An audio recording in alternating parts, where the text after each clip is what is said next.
The MLB Gambling Podcast on the Sports Gambling Podcast Network is presented by WinBet.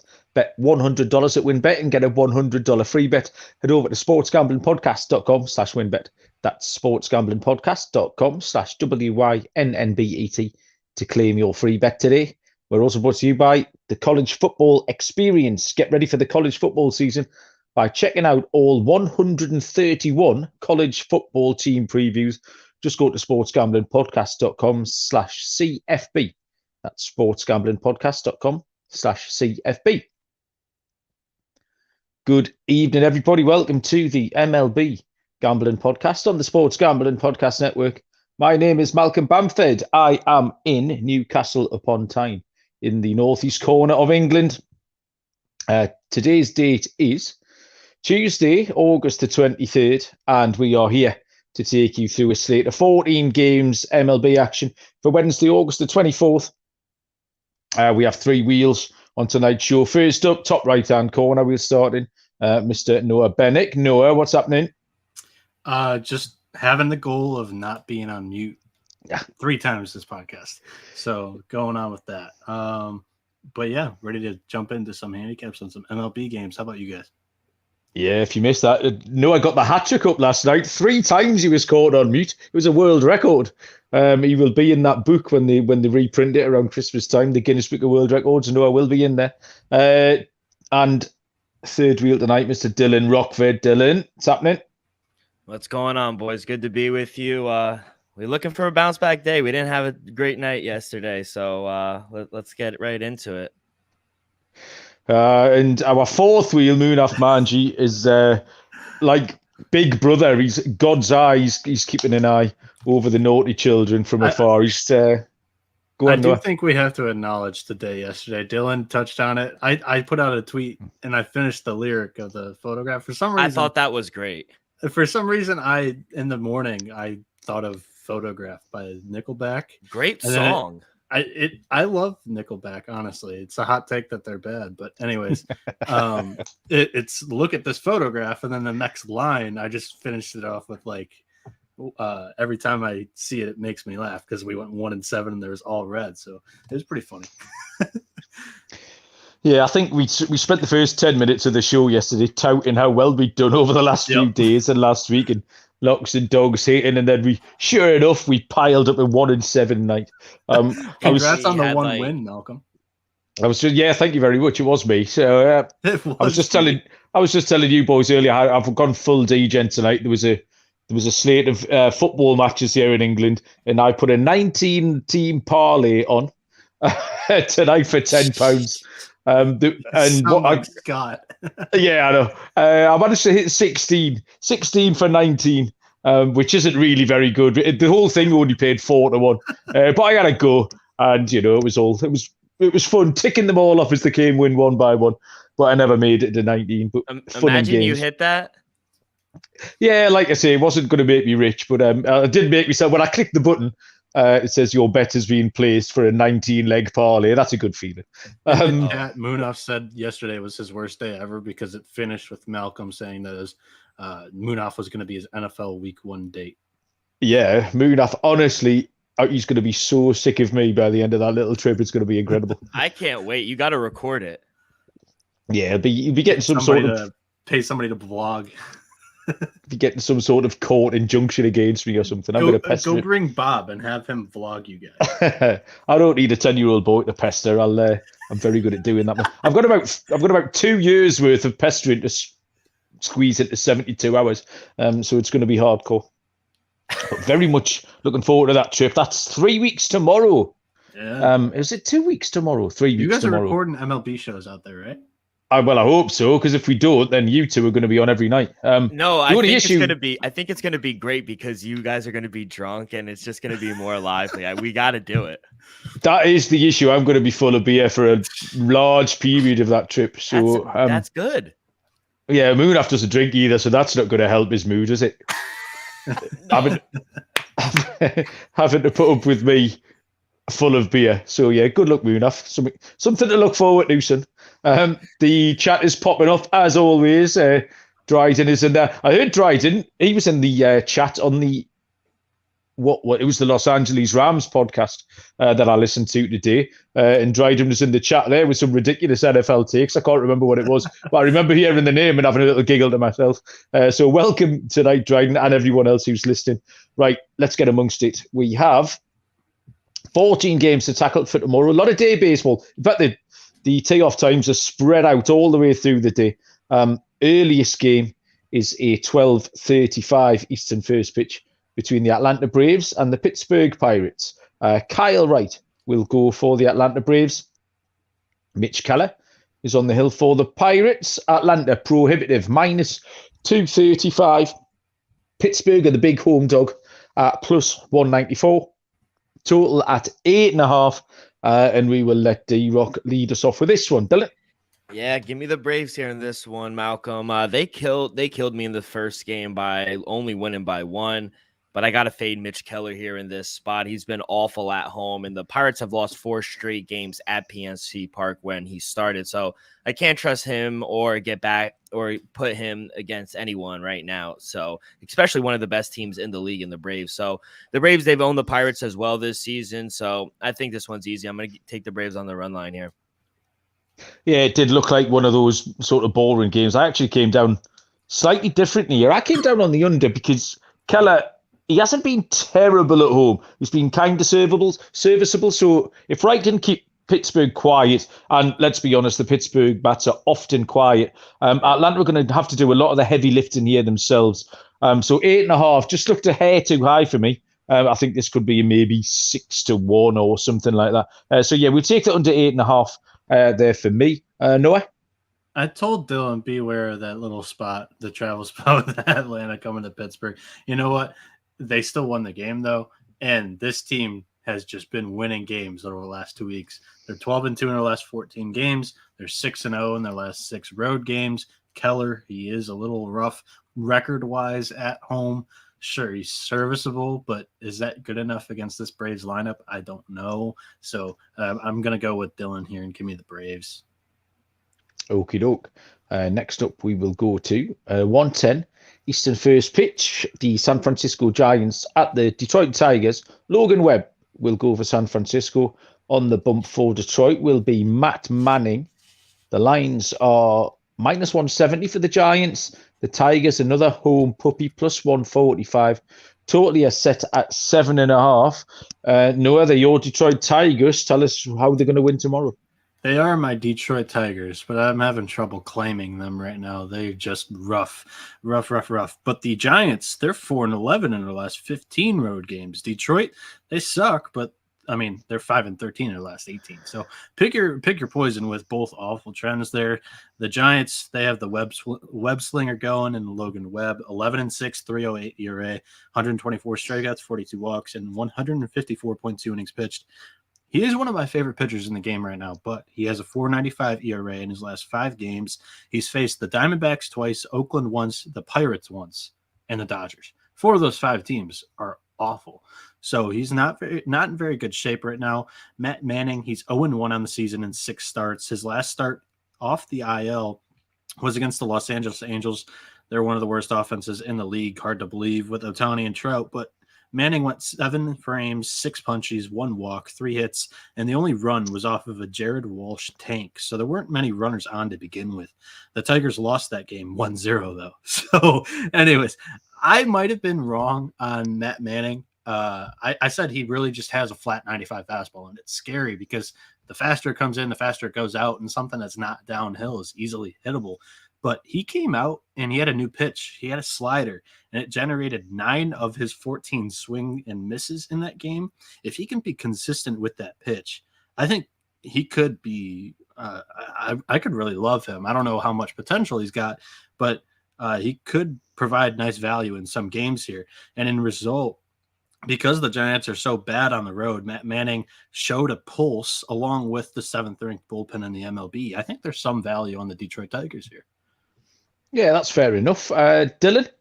Yeah, I want to address the chat real quick. Drayden said, Noah said rough, and then his dog started barking. So you started it. Honestly, Noah, I kind of agree. If I were to take a shot on a dog, especially a home puppy, I like the Tigers here. I only made the Giants a minus 140 favorite, so I see plus 152s out there with the Tigers. But I love the under in this spot. I was able to grab an 8 under, but I made my total like 6.7. The Tigers unders are a gift this season. They just keep on giving 3, 6, and 1 toward the under their last 10 games. 4 of their last 5 games have gone under. While the Giants, they're also an under team, 3, 6, and 1 toward the under the last 10 games. These two teams played a 2-game series back in June, and both of the games were like 3-1, 4-1. I like Matt Manning at home too. In his first 2 starts at home, he's only allowed 1 run. I think he's more manageable than Mitch Keller. So I think this game screams under. And I lean with the Tigers here. I think they could upset the Giants. Yeah, so taking a little bit from both your handicaps, that I hadn't ruled out the Tigers at all. And Matt Manning, I like him. I think he's got better days ahead. And then taking what Dylan said about the number, Dylan's number being at 6.8, with this being a low scoring game, and I think Detroit can keep this handy. The angle I've taken is Detroit on the run line, which I'm seeing at minus 115. So relatively close game. So if the Giants knock them off 3-2 or something like that, I love that run and a half start that Detroit are getting. So I'm going to take Detroit on the run line at minus 115. It's a good play as well. Thank you very much. 3:10 Eastern first pitch is the Texas Rangers at the Colorado Rockies. Martin Perez, left-handed pitcher for the Texas Rangers. Noah's guy, Jose Urena, will go for the Colorado Rockies. Texas are minus 125. Colorado are plus 105. The total here is set at 11. Martin Perez is 9-4 on the season. He has a 2.80 ERA. He's pitched 148 innings with 132 strikeouts. Urena is 2-4, 4.71 ERA, 57 1/3 pitched and 30 punches. Perez on the road has been really good, 5-2 so far this season, 2.94 ERA.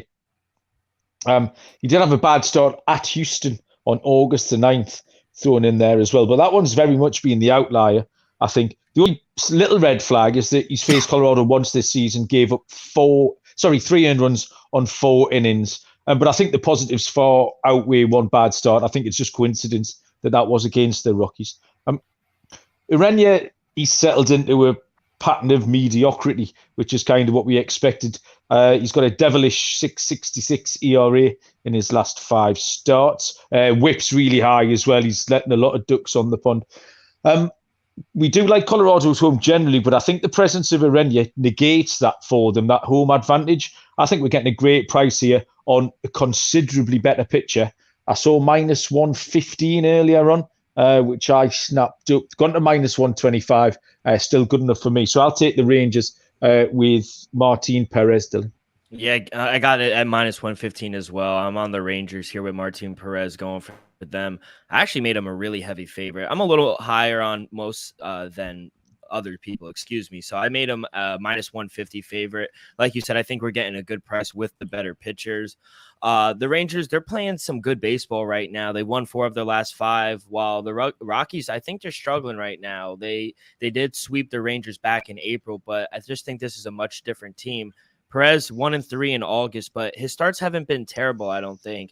I think if the Rangers give him at least 3-4 run support, I think he could limit the Rockies' bat. So I'm going to take the hotter team. Give me the better pitcher. I'm going to take the Rangers here on the money line. Noah, you liked runs in Colorado last night. How do you feel about this? Yeah, I like it again here today. First off, when we're choosing a side here in this game, I think this is one of those games that I want to see what happens Monday before I bet on Tuesday, just because that was a big travel spot for the Rangers on Monday, and that was why we loved Colorado, along with Dane Dunning being terrible on the road, and then he was also going to get killed by Coors. Coors isn't a normal away trip. It's Area 51 for pitchers. Martin Perez doesn't look like he's going to fare well either. His 2 most used pitches are a sinker and a changeup, 35% and 28%. He does love throwing his cutter, though, as well at 24%. I expect more cutter usage, more four-seam fastball as well. That's below 10%. and look for him to abandon that sinker. If he can do that and do that effectively, I give him a much bigger edge against Jose Urena, who throws over 50% of his pitches sinkers. So with that, I would probably lean Rangers, but I want to see how their bats fare here in Coors in the first game. But again, love the over 11 here in this spot. I'll take that. All of the numbers that we're giving out here, you can find at WinBet, our headline sponsor here. WinBet is the perfect place to bet MLB with their reduced juice on all baseball games. You can still use the Bet 100 to get a $100 free bet as well. And the WinBet Casino is always open 24 hours. You get a 100% deposit up to $1,000. Loads to choose from. Head to sportsgamblingpodcast.com/winbet.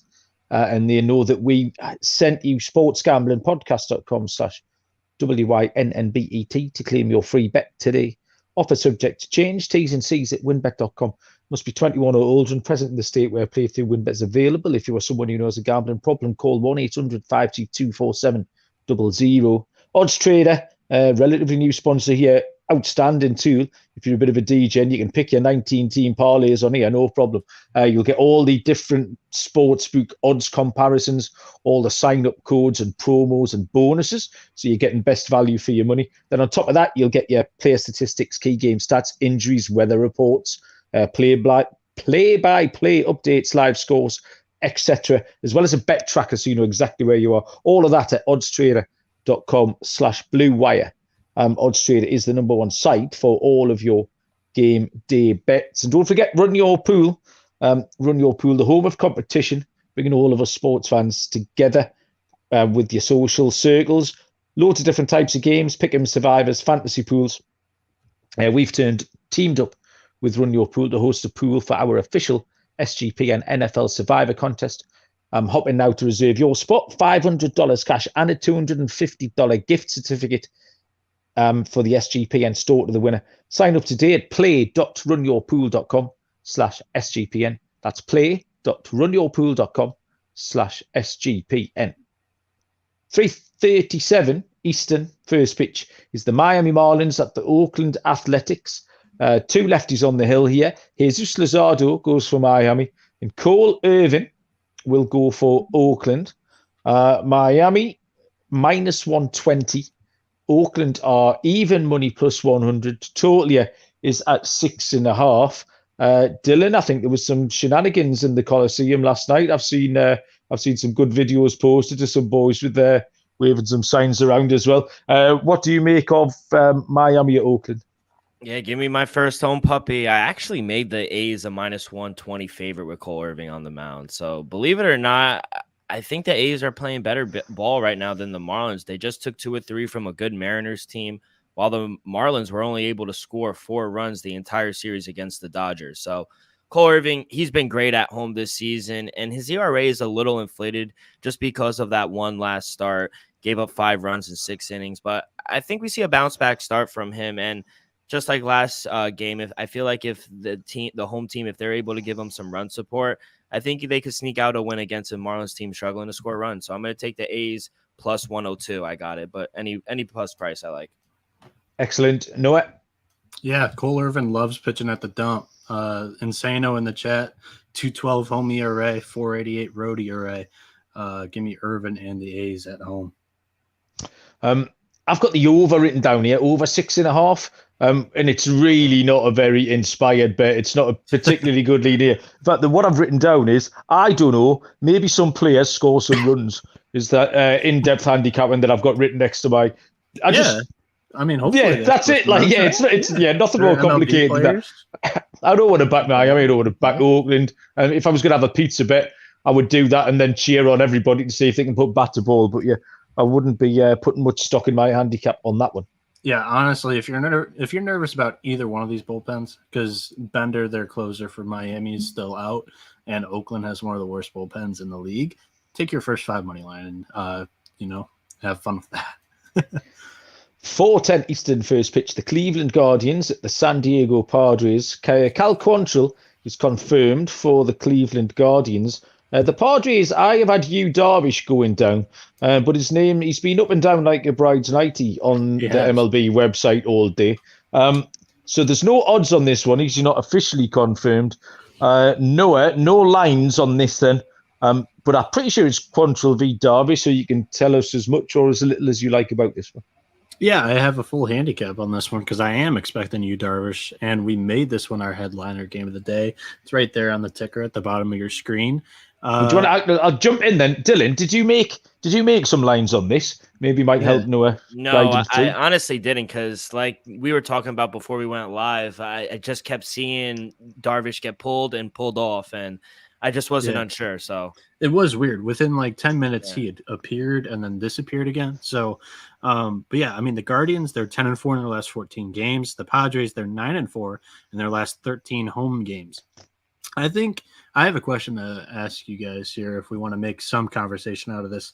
What do you think the public perception of the San Diego Padres is in the betting community? Do you think that they're a little bit fed up and with the performance lately, like with all the hype that they've gotten?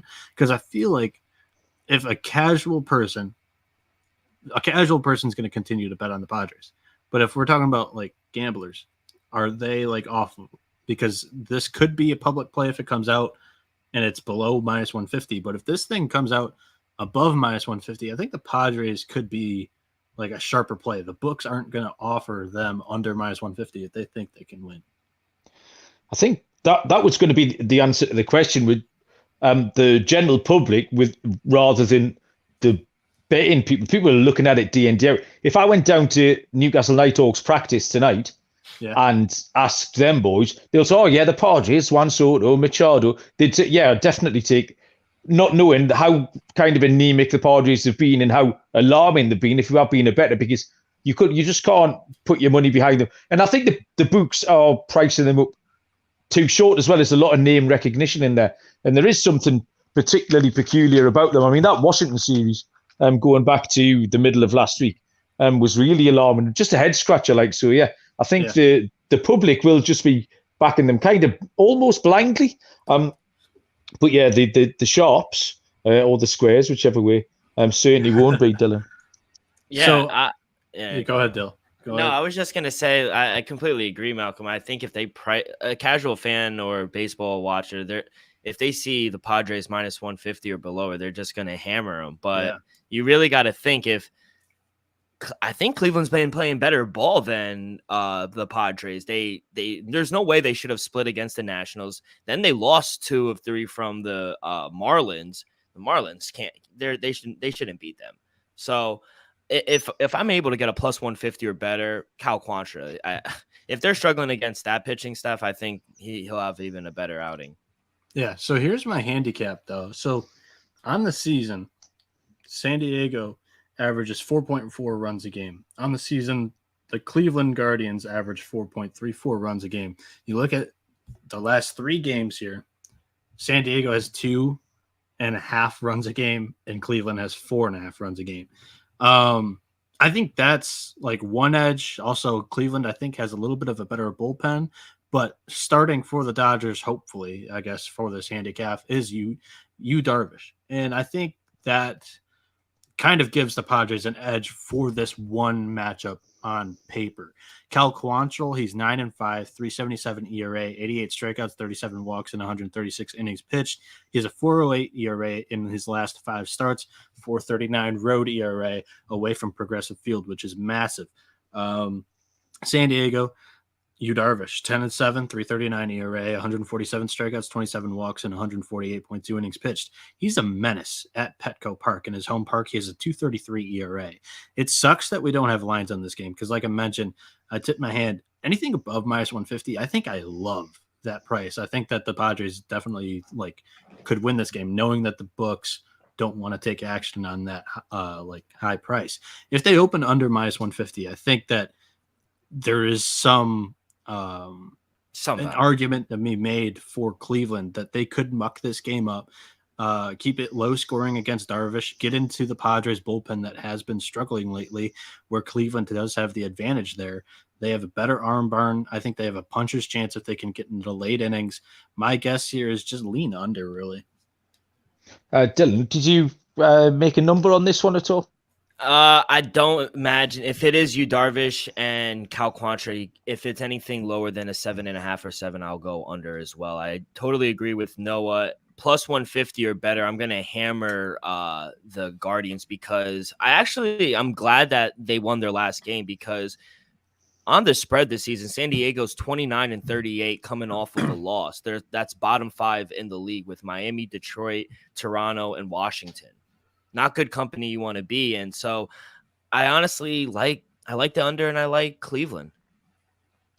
Yeah, the under was my lane. I hadn't seen a number. I've written down take under 8 if available. So from what you're saying, maybe it was a little bit ambitious and it's going to be near a 7.5. But I like Quantrill. He got two of his last 3 starts. He's got a 7-inning scoreless effort against Toronto and a 6-inning scoreless effort against Houston. So that's plenty good. And if Hugh Darvish does go, he can limit Cleveland as well. And that looks like a Stonewall under to me. So that was the side I came down on. I say I was ambitiously hoping for an 8, but yeah, it looks like a 7.5. I'll happily take the 7.5 too. 4:10 Eastern first pitch is the Washington Nationals at the Seattle Mariners. Anibal Sanchez will go for Washington, and George Kirby draws the start for Seattle. Washington are plus 250. Seattle 3-1 on minus 300. Totally at 7.5. Anibal Sanchez 0-5, 6.43 ERA. Has pitched 35 innings with 26 Ks. George Kirby 5-3 record, 3.47 ERA, 90 2/3 pitched, 93 strikeouts. Anibal Sanchez was a bit of a laughingstock until he trotted out against the San Diego Padres, who we've just discussed last time, and gave up 1 hit and 1 earned run in pretty miraculous performance because I don't know where it came from. And even that lowered his ERA in his last 5 games to 6.48. Before that, he'd given up 3, 4, 4, and 6. So I don't really think you can trust him. Although I've just flicked back through my little pink notepad here, and I've got this game. I must have handicapped this game last maybe Thursday or Friday night, and I've got the exact same handicap. Sanchez horrible. Yu Darvish was going for the Padres, and they got it completely wrong. George Kirby, he's won his last 3 games in a row. Has only given up 3, 2, 1, and 2 earned runs in his last 4 starts. I'm going to handicap it. I'm going to back my own judgment. I'm going to handicap this exactly the same way as I handicapped the Washington-San Diego game when Sanchez pitched last week. Sanchez has got to be good for a few runs here. And I think Kirby can chip in as well. I think Washington can score some runs. And like I say, Kirby's given up 3, 2, 1, and 2. So the 7.5 looks too low to me. I'm expecting Sanchez to give us 4 or 5 minimum, and then the rest of the boys together can get us over 7.5, Dylan. Yeah, 100% agree here, Malcolm. Mariners, huge favorite for good reason, I think, but I'm going to attack the total just like you. The number's too low. I set my total at 8.5, so even if it jumps to like an 8, actually, I got it added at a 7.5 as well with you. So I like the over. The Mariners, they've been involved in a lot of high-scoring games. In their last 10 games, the over is 7, 1, and 2, and they've gone over this number in 4 of the last 5 games. Can't trust Sanchez either. I think Kirby is good for 1 or 2. Both pitchers capable of giving up some runs. So give me the over with you, 7.5. Yeah, Sanchez is a home run prop actually was something. Oh, have a look at the Seattle lineup because he does give up the long ball. Sanchez, even that 1 run on 1 hit against the Padres was a long ball. So someone is going to go yard. So have a look up and down that Seattle lineup and try and choose your poison there. Noah? Yeah, there's not really any more ways to dice up this game other than me just adding what I typically have added over the last month, is that Kirby is on a limited pitch count. So no more than really 75, 80 pitches in his last 4 starts. So this Seattle bullpen has been getting better over the season. I'm still a little bit weary of it because of how they started the season. But yeah, I think it's still Seattle. Still Seattle for Noah. 7:05 Eastern first pitch. The Cincinnati Reds at the Philadelphia Phillies. Graham Ashcraft will go for the Cincinnati Reds. And Christopher Sanchez, left-handed pitcher, unfamiliar name, will go for the Philadelphia Phillies. The Reds are plus 190. The Phillies minus 225. Total here is set at 8. Dylan, Phillies seem incredibly short with Christopher Sanchez on the mound. Yeah, it seemed a little short. I actually only made the Phillies a minus 190 favorite, to be honest. So I do see some value here with the Reds, but I'm going back to the well and with this play over 7.5. Now it's up to 8, but I went over in the first game. It ended 4-1. Hopefully we see more runs in this one. I do like Graham Ashcraft, but he does give up a little more contact on the road than at home. So if the Phillies bats come alive, they can easily put up 5-6 runs. We just need a few from the Reds here. We also have 7-mile-an-hour winds blowing out of right field. So hopefully that will give us a lift, but I'm going to go over 7.5. Noah, Cincinnati at Philly. This is another one. I mentioned it yesterday on the podcast. This Phillies defense is a little rough. I don't know much about Christopher Sanchez. I'm just going to be honest. But this Reds lineup is middle of the road in the MLB this year against left-handed pitching. Against right-handed pitching, they're atrocious. I think they have a fighting chance in this game. Now, I'm not going to give it out as a dog, but I'm definitely not going to give out Philly on the money line. So, I might just end up taking the play that Malcolm did with the Tigers earlier on. Plus 1.5 for the Reds is minus 110. That would probably be my favorite pick here because I don't know what side to come down on either because Ashcraft, he's better on the road. And again, I don't know much about Sanchez, so I'm not really going to touch that total. So plus 1.5 on the Reds for me here. Mate, that's a really good idea. I left myself 3 options here, and I think I need to stick to my guns because when I handicapped and made my picks earlier on, I had the over 7.5 written down that Dylan's already given out. I was then actively looking for a dog because we give our dog picks at the end of the show. And I couldn't find one. I've often got 4 or 5 dogs to choose from. And tonight I haven't. So I was trying to manufacture one. So then I've got Cincinnati plus 190 boxed off. But it's not something I'm convinced about. So I think the middle ground with that pick is the Cincinnati on the run line. Which you've just pointed out now. But I am going to stick with my original play, which you should do. Your instincts are nearly always a better idea than changing your mind's a disaster. I'd rather lose with this first one than change my mind and lose with the second one. That's a disaster. So I'm going to keep with the over 7.5, and I will, as we are recording, look around and find a dog somewhere. You're an eyeball and a gut sharp, and I love it. Okie doke. I have no idea what that means. Cashed for you. That was crazy in the preseason, but you know what?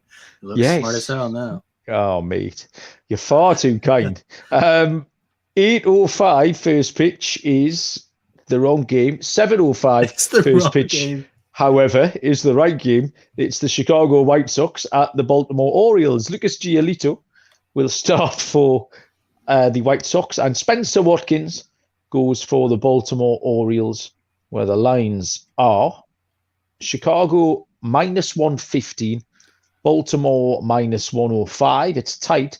Total here is set at 8. Noah, lead us off with the White Sox at Baltimore. Chicago is 1-4 in their last 5 games, and Baltimore, they're great at home. 14-6 in their last 20 at Camden Yards. Same handicap for me as yesterday. If the W's, not the O's, they are the W's, continue to have the shorter or the dog price, I think you have to keep taking them at home. Another top dog not in good form lately for the White Sox takes the bump, and Lucas Giolito, he's 9-7, 5.34 ERA, 132 strikeouts, 44 walks, and 116.1 innings pitched. He pitches better on the road to a 4.24 ERA. Spencer Watkins, he's going for Baltimore here. He was great with the kids during the Little League Classic. It was fun watching him in Williamsport. He's 4-3, 4.04 ERA, 48 strikeouts, 22 walks in 78 innings pitched. He has a Camden Yards ERA of 4.62, 4.78 ERA in his last 5 starts. So with that said, we know what we get from Watkins. He's going to give you 3 runs against him in his 5 innings, and he's going to hand the ball off to a great bullpen in the Orioles. For Giolito, it's the inconsistency that I have trouble backing. So give me the Orioles a money line for me again here. Okie doke. So Baltimore for Noah. Dylan, do you agree? Yeah, this line opened up as a pick'em, but I was able to grab a plus 105 with the Orioles. Another home puppy for me, Malcolm. I actually made the Orioles a minus 120 favorite. This might sound crazy, but I think the Orioles are a better team than the White Sox, and they've owned them this year as well. They won three of the four against Chicago. Now going into Baltimore, where the Birds, they're 35-23 straight up at home. I don't think this is a good spot for Giolito as well. He just got shelled in his last start against the Astros. Now having to go to Baltimore on the road is no easy task this year. So give me the Birds to keep it rolling on the money line, plus 105. I wasn't good enough to work out a side in this one, so I went back to a total. And I was leaning towards the over, just a couple of the reasons that Noah explained. I think you're going to get 3 or 4 runs possibly out of both pitches. 4 of the last 5 starts that Spencer Watkins has made, there's been 10 runs, 9 runs, 9 runs, and then 8. So I'd take a push at 8. And then we win 3 out the last 4. So I'm going to take over 8 here. And I will also give you Anthony Santander to hit a home run. Next up is going to be a 7:10 Eastern first pitch between the LA Angels and the Tampa Bay Rays. Mike Myers will go for the Los Angeles Angels, and the lefty Shane McClanahan takes the ball for Tampa Bay. We have lines of Los Angeles plus 215, big price. Tampa Bay prohibitive at minus 255. Total here is set at 7. Mike Myers for the Angels has a record of 1-0 with a 5.22 ERA. He's pitched 29 1/3 with 17 strikeouts. McClanahan is 11-5, 2.29 ERA, 141 1/3, 173 strikeouts. Myers is making his first start here. So it looks it doesn't look a bullpen day about it, but then actually, I think you might get 4 or 5 out of Myers. So not strictly an entire bullpen day. He's not going as an opener. I think you'll get 4 or 5 out of him. But then he's going to turn it over to that Angels pen, which isn't particularly good. McClanahan hasn't been at his best recently. He's got a 4.40 ERA in his last 5 starts. He's lost a couple of those. 2, 4, and 5 earned runs given up in those last 4. So a slight concern. And they were against bad teams as well, Kansas City, Baltimore, Detroit, and Cleveland. So not the high octane teams anyway. This was a really ugly game to handicap, At one point, I've got no bets written down, but I wouldn't do that to you. What I'm going to do is go for the Shane McClanahan strikeout props. I think you're going to get innings out of him. He's going to go long enough into the game.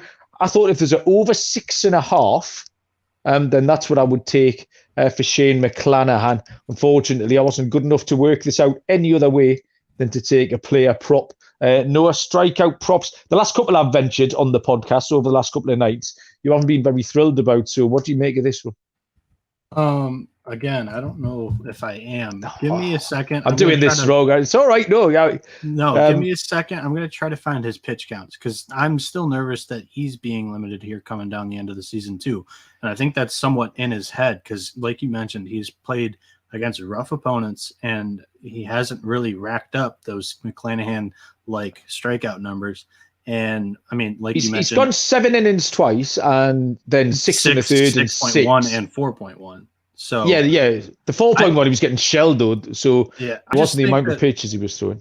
I just think that like this is his second season in the MLB. This is still somewhat of a young kid, and they're going to try to limit the wear and tear on that arm, save him for the postseason, and second of all, save him for the long run because this kid's going to be a stud for a long time. I'm not saying I'm not a huge believer in him. I drafted him in almost everywhere in fantasy, and it worked out great. But I'm nervous. So I'm going to look up his pitch count, and we're going to let Dylan take this up for a second.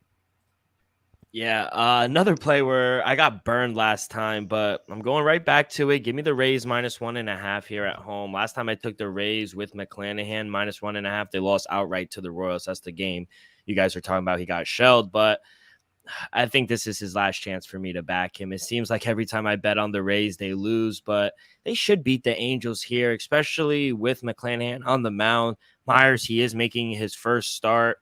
I don't know how long he'll go, but Angels in their last 10 games, the Rays, They've covered the run line 7 out of their last 10. Angels are just 1-4 in their last 5. They're struggling to score runs. The Rays should win, so give me the Rays -1.5. Yeah, that's fair enough. Noah, did you find what you wanted? Yeah, in the Baltimore start, he only had 81. Against Boston, he had 85. But in his last 4 starts, he has gotten to 90 pitches. And then against the most recent Baltimore start, he had 100. So he has not been quite limited, I guess, in that form. But still, I'm nervous about the strikeout prop because he has 8.434 in his last 4 starts. So most of the time that thing's going to open at like 6.5, 7.5, and he just hasn't cashed it lately. So I'm going to be a little bit hesitant on that place still. Yeah, I just thought the 8 last time looked like a bounce back after the 4.34. So I was hoping he could follow that up. And it did actually make the number 6.5 was the number I got to. And new commenter in the chat too, Tim. Angels with a 66 WRC plus. That's Munoz stat in his last 2 weeks. They feel like a guaranteed under at this point, which is a good fact. They have played, bad teams there to cash unders as well. So the offense still looks limited. They're long ball or nothing really. Yeah, well, Tampa Bay don't score many runs particularly. Nope. So yeah, welcome, Tim. Good to have you amongst us. Sleeper, I'm going to tell you about the fantasy app. I think Dylan said he's drafting his home league tomorrow night, his first one of the season. Sleeper is a great app for fantasy. I assume you use it. I do, as do 4 million other people. But Sleeper have added the over or under game where you can win a few quid to go alongside your fantasy teams. It's a little prop game. So if you pick your sport, pick your players, and then pick your props, you can win from 2 to 20 times your money by bigging right on those props. The little chat box is great as well. You can play along with your friends. You can tail their picks, ride the hot hand. So on your mobile phone, if you join and use the code sleeper.com/SGP, Sleeper will automatically match your first deposit up to $100. That is sleeper.com/SGP. You'll get $100 match on your first deposit. T's and C's apply. See Sleeper's terms of use for details. When you're drafting, you'll need a cup of coffee to keep you nice, bright and breezy as well. Trade Coffee is the place that connects customers to the freshest and best tasting coffee they've ever had. It connects you with craft roasters from around the country. They have over 450 different kinds in stock, live and ready to ship to you, whether you take it as whole beans or ground. The thing to do is take the quiz at drinktrade.com/SGP, tick a few boxes, give them all the info you need, your likes and dislikes, and then the real coffee experts who've personally taste tested over 450 roasts, they'll get the perfect coffee to you. Trades are offering new subscribers $30 off the first order plus free shipping when you go to drinktrade.com/SGP. So take the quiz. It is drinktrade.com/SGP, and let trade find you a coffee and get you the $30 off. Next up is a 7:10 Eastern first pitch. The Toronto Blue Jays and the Boston Red Sox. A bit of a weird one. This is off the board at the moment. We've got no TBD pitchers, although I've got Jose Barrios going for Tampa Bay and Rich Hill will go for the Boston Red Sox, but no lines on this one at all. I'll throw this across to Dylan. Dylan, what if anything, could you make of this? Yeah, I didn't have a line for this just because I didn't know Jose Barrios was going, but I know I don't really like to back him on the road. He's not really good on the road, but I just think the Toronto Blue Jays are a better team right now, and they've owned the Red Sox this year. They won the last 4 of their last 5, so I depending on it, if Jose Barrios, he can't open up a big favorite. If he opens up like -130 below, I'll take a shot with them. But anything above that, I'll probably lean with the home puppy. Noah, did you have anything on this one? No, not really much to add. In his career, Barrios, he's 1-5 with an ERA of 3.86. Since he's joined Toronto, he hasn't lost any of those games. He's gone 6 innings, 6 innings, 7 innings.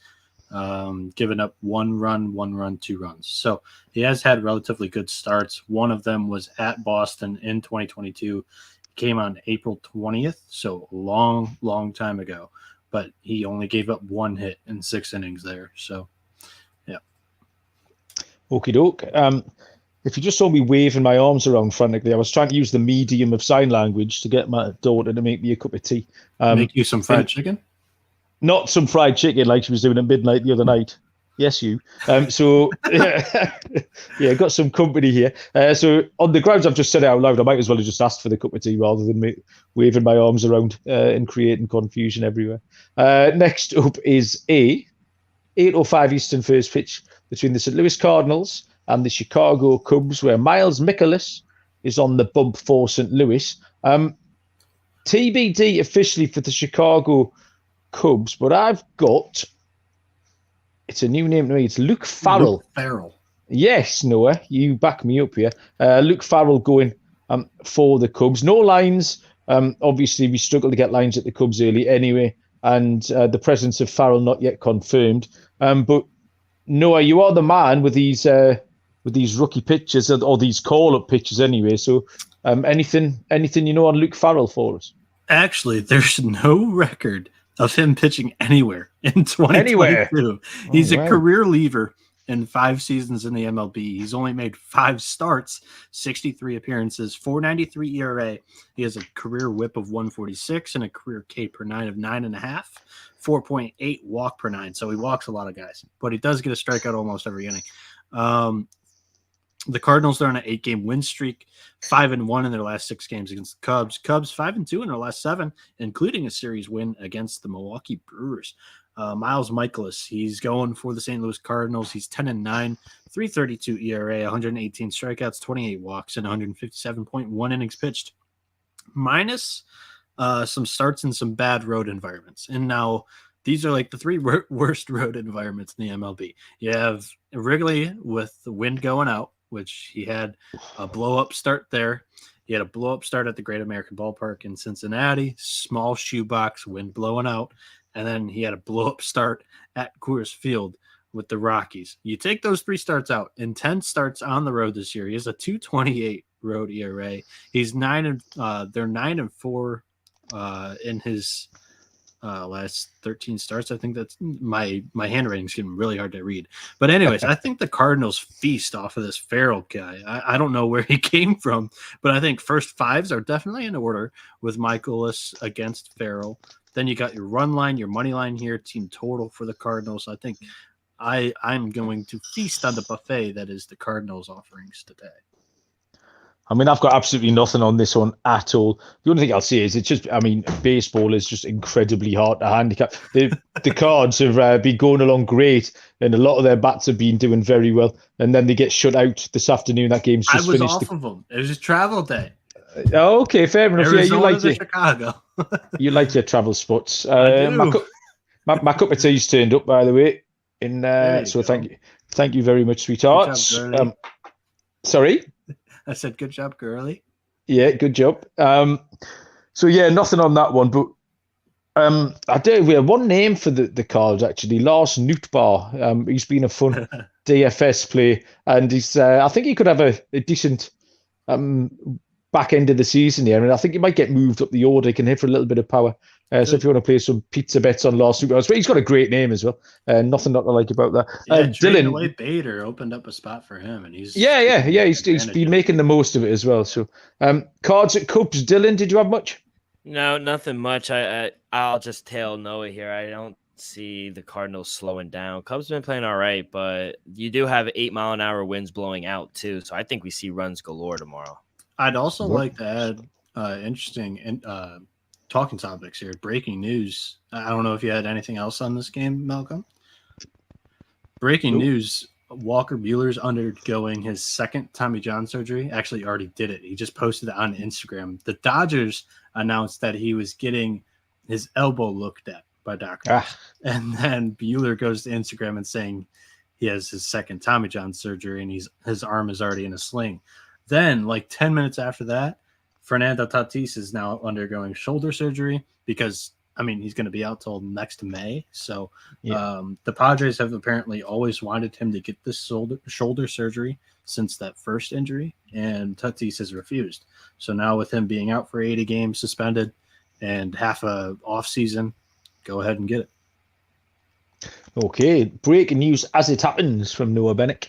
3 games left to handicap this evening, the first of which is an 8:10 Eastern first pitch between the Arizona Diamondbacks and the Kansas City Royals. This was a sneaky good pitching matchup. I enjoyed handicapping this one. It's a chance for these two guys to take the spotlight when there's not many of the studs on display this evening.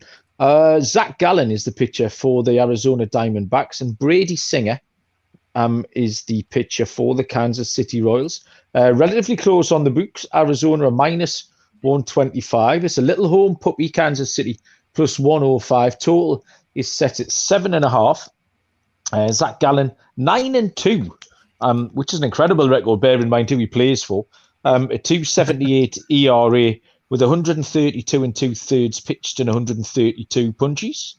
Singer is 6-4 on the year, a 3.27 ERA, 110 innings, 114 strikeouts. Gallen's last 5 starts, 4-0 with a 1.13 ERA. One red flag is a start against Kansas City earlier in the year where he did get shelled. Happy to discard that again as a coincidence, a little bit like we did with the, who was it, a Martin Perez start earlier on. Brady Singer, with Gallen as well, you're getting really good length out of him. 7 innings pitched over his last 3 starts. So I think a number of outs, prop, which Munaf can often pick, wouldn't be a bad way to go, because I think you're going to get to 20 out of Zach Gallen. Singer's last 5 starts, 1.95 ERA. So both of these pitchers rocking a sub 2 ERA over their recent performances. So yeah, it looks like a pitching duel. Both of these offenses can be drowsy. So I will take the under 7.5, and I'd be interested to see what Dylan's Rockford line was. Yeah, I made it 7.2. I love the under here, but I'm going to take the home puppy. I actually got the Royals at a plus 120. Even at a plus 105, I still love it. Like I said, I made them the favorite. Brady Singer, he's been really good at home for the Royals this season. 5-2, 3.19 ERA. The Royals have won 5 straight games at home where Singer has started.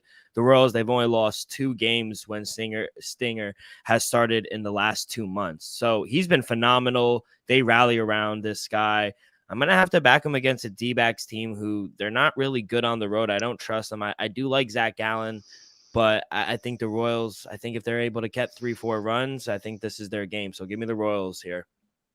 Yeah, this was a great game to handicap. You could have attacked this from one of several angles. Which angle did you choose, Noah? Mute. Yes, Noah's on mute. You're kidding. Beautiful. Well done, son. 52 minutes. And if anyone had the over 51 minutes, you can get in the queue, get to the window. Noah, and I'll tell you what, there should be a prize for the first person to type buffoon in the chat box as well. Anyway, give us your handicap. All right. Well, you guys did pretty well, in my opinion. I'm only going to add, because both of these guys I've adopted as K-prop masters for me. Singer, we talked offline. You called me out for loving my college guys. Singer, Florida. I don't know if I'm pointing to it. I'm not looking at the camera, but my jersey up there, Florida guy. And then Zach Gallen, North Carolina guy. Singer, in his last 6 starts, 12 strikeouts, 10 strikeouts, 3 strikeouts, 6 strikeouts, 7 strikeouts, 7 strikeouts. His props normally open at like 4.5, 5.5. Love that spot if he gets like a 5.5, 6.5 here against this D-backs offense. And Gallen, he normally gets like a 3.5, 4.5 opening.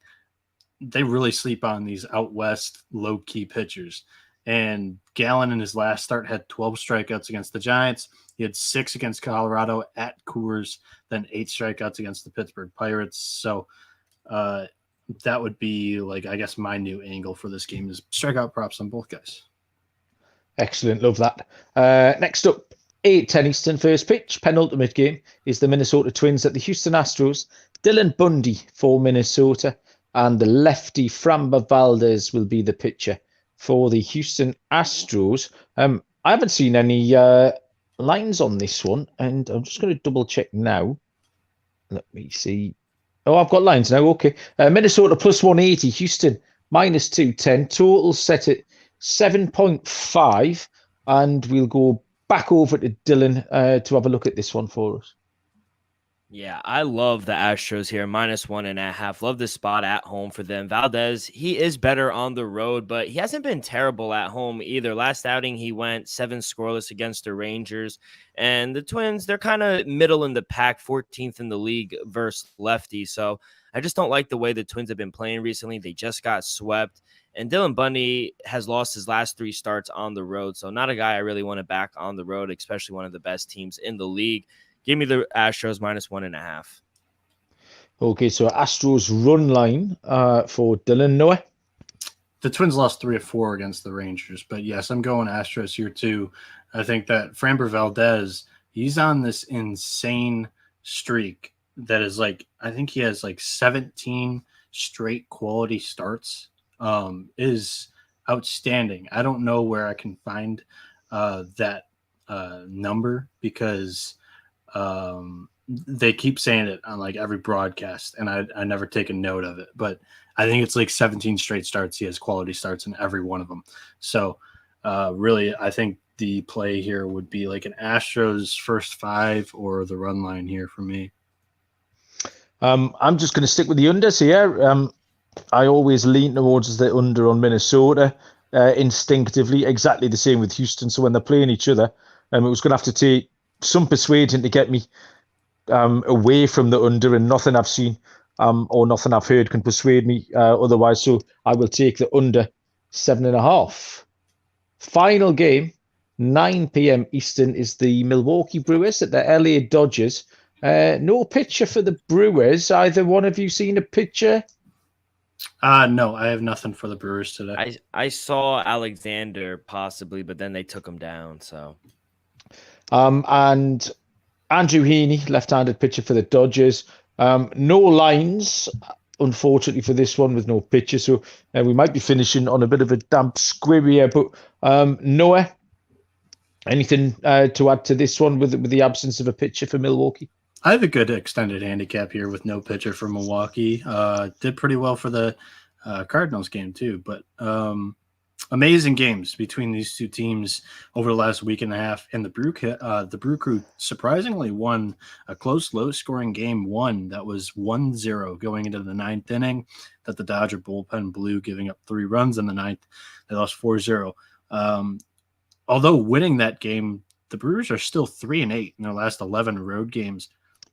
I think if the Dodgers put up like a quick 3 or 4 runs here on the scoreboard early, the Brewers may not be able to muster up a comeback. For the Dodgers, Andrew Heaney's going. He's 1-1 in 8 starts, 1.77 ERA, 52 strikeouts, 11 walks, and 35.2 innings pitched. Heaney's last start was versus this Brewers team. He gave up 5 runs. Only 3 of them were earned on 5 hits. He threw 10 chairs with only 1 free pass. It'd be a good idea to entertain a Heaney K prop at 6.5 or less after that performance, and knowing that he's eclipsed 6.5 Ks in 4 of his 8 starts. Anything over 6.5, and I'd probably stay away. Okie doke. I've got absolutely nothing on this one. Nothing pertinent to add, Dylan. Yeah, nothing to add here either. I don't know who's going for Milwaukee. Okay, so we will get to our lock and dog picks in a moment. First, I'm going to tell you about Babbel. Babbel is an app that will help you. Well, it's more than an app, actually. It's a whole load of different tools that can help you learn a second language. I don't know if you boys learned any. I'll tell you what, you could do with concentrating on English, actually, before you get to a second language in high school or college. But thanks to Babbel, it's a language learning app that's sold more than 10 million subscriptions. It's a really fun and easy way to learn a new language. If you're traveling abroad or you want to connect with somebody that you know, or you just want to learn a new skill, Babbel is the place to do it. You've got 15-minute lessons. There are 14 different languages to choose from, including Spanish, French, Italian, and German. They use speech recognition technology, which helps you improve your pronunciation and accent. My accent is absolutely tremendous. Loads of different ways to learn with Babbel. The place to go to is babbel.com/SGP, and you will save up to 60% off your subscription. That's babbel.com/SGP for up to 60% off your subscription. You can start your new language learning journey today with Babbel. Babbel is language for life. And finally, Elias, the start of the NFL season just around the corner. The Elias Game Plan app is the ultimate sports betting and fantasy companion for the NFL, as well as the NBA and MLB. Elias Game Plan is the sports app. It's the most trusted name in sports. They are the official statisticians of US pro sports leagues, including the NFL. You get player news and player stats and team records, game analysis for betting, fantasy teams, or even just impressing your mates. And it's perfect for the preseason as well. Dylan, you could do this. Get some cramming done before your draft with your buddies tomorrow night. Get your player previews. You know what to expect when the regular season kicks off. So all of this is at Elias Game Plan app. New features available all the time. NFL season right around the corner. Find Elias Game Plan app in the App Store or Play Store today. Okay, boys. Fun card that was. Not many stud pitchers going. So some interesting games to handicap. We will let Dylan lead off with his lock and dog. All right, I'll start with my lock. I love this play. I'll attack a total between the Giants and Tigers. I'm going to go under 8. The Tigers unders are just a gift that keeps on giving. I love Matt Manning here. I think they're live dogs as well. So I feel like this game screams under. As for my dog, we just talked about it. I'm going to take the Royals here at home. I think they have the better pitcher in Brady Singer. And they've only lost 2 games where Singer has started in the last 2 months. I think they just rally around this guy. So I like the price we're getting here with the Royals. So give me the short puppy at home. Excellent. I love that. Yeah, the Royals were certainly on my radar. Noah, what have you got for us? Same games as Dylan, different way to skin it, though. For my lock, I'm going with the under in that D-backs Royals game. Brady Singer, he has a 1.89 ERA in his last 7 starts. And Zach Gallen, he's a 0 ERA in his last 3 starts against the Pirates, Giants, and Rockies. And then for my dog, we're going with the Tigers. I think there's just a little bit of value here that we can juice out with Webb on the road in his last 5 starts. He has a 4.95 ERA, a little bit worse on the road, though in his last 5 starts, it was Arizona 2 games, Oakland once, Pittsburgh once, Dodgers. 4 really bad offenses. He's given up plenty of runs. The Detroit Tigers fit right in there with those bad offenses, maybe even a little bit worse. But Matt Manning looks a little bit promising, and then the Tigers have a good bullpen to make up for any little bit of bruise that comes in the first 6 innings here. So give me the Tigers at plus money.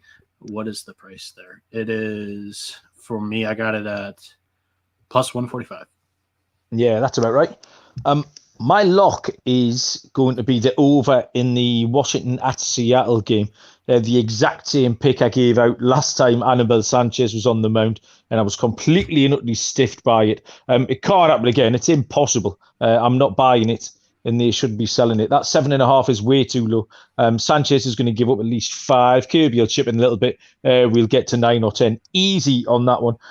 Now then, you boys have given me a right head scratcher here because I've got Detroit down as my dog. I told you I couldn't find a dog. I've looked around for a dog. I've come down on Detroit, and you boys have got there before me. So I either need to call an audible or make it a team ride. The team ride's always fun, isn't it?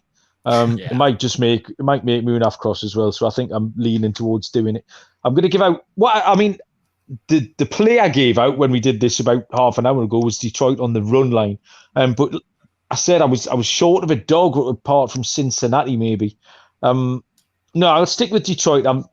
The play's the run line, but Detroit are live. It's going to be a low scoring game.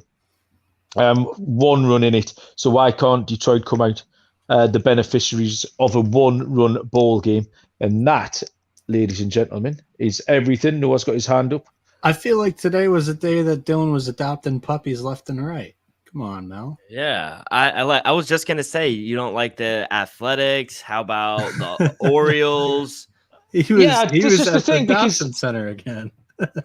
I'm not normally short of a dog. I normally have to put 3 or 4 of them down. I have to send 3 or 4 of the puppies to the farm. So I've got one that I like best. But just tonight, the way it worked out, I didn't have any. So Kansas City would have been a good one. You mentioned Baltimore. So, I mean, there's options. There's no real big ones as well. I do occasionally like a big, daft, fancy priced one, but I couldn't find one. So Pittsburgh.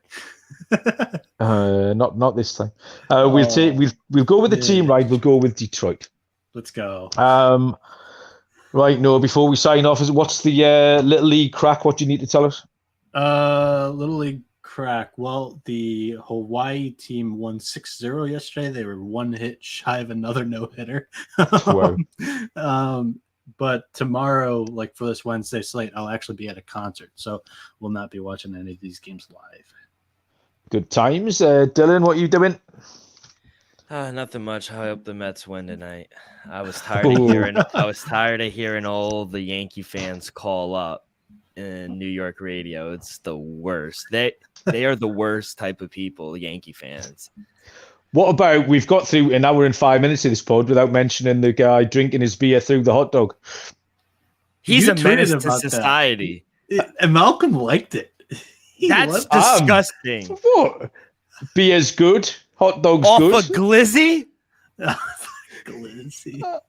I don't know what that means. What's a glizzy? It's a slang term for a hot dog. It's a slang word for okay. hot dog. They call them glizzies. Come on, he's Mate, So, yeah. So I got a question for you. can't do that Because to Malcolm.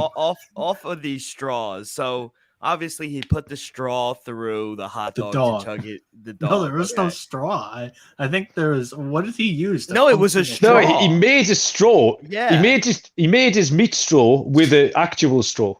So how many holes does a straw have?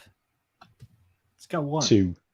No, You see? Malcolm. There's It's just got got- one. It's like one hole. No, it's got a hole at that end.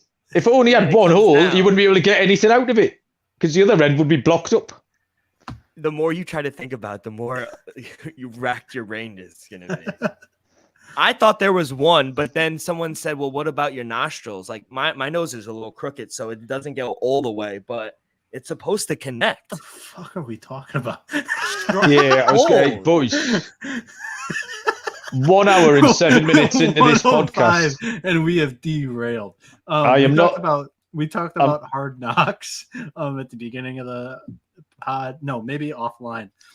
We talked about Hard Knocks with Dan Campbell saying D's nuts. I'm gonna end it with another Dan Campbell quote. He's the best. There's two ends to the tunnel. You know, Yeah. sometimes you see the light at the end of the tunnel. Sometimes it's a train. Fair enough. Tell that to the bloke with it. I'm going to drink my cup of tea through a hot dog. Thank you, gonna everyone, go for watch joining me. That was loads of fun, Dylan. Noah, thank you very much. Thanks, everyone who joined in the chat as well. Nice to see a little bit of crackle and fizz Lots in of the action. chat box. Good luck with your picks. We'll be back tomorrow. Until then, folks, we will see you down the road. Cheers.